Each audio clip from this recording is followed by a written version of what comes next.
இன்றைக்கி ஒரு காய் பிரியாணி தாங்க பண்ண போகிறோம். பீன்ஸு கேரட்டு போட்டு வீட்டில் இருக்கிற பொருளை வச்சு பண்ண போகிறேன்.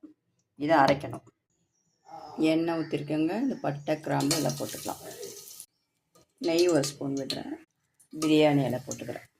வெங்காயம் போட்டுக்கலாம். இந்த பட்டை கிராம்பு இஞ்சி பூண்டு பேஸ்ட் அரைச்சது, தக்காளி பச்சை மிளகாய் இதில் கரெக்டாக ஃபஸ்ட் டைம் ஸ்டீல் பாத்திரத்தில் செய்கிற அடி பிடிக்குமான்னு தெரியல, பார்ப்போம். தேவையான அளவுக்கு காரப்பொடி போடலாம், பெரும் சில்லி பவுடர், கரம் மசாலா, தயிர் கொஞ்சம் சேர்த்துக்கிறேன். இந்த காயெல்லாம் சேர்த்துக்கலாம். 1 கிளாஸ் அரிசிக்கு 1.5 கிளாஸ் தண்ணிங்க.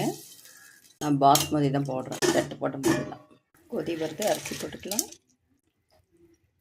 தட்டு போட்டு மூடி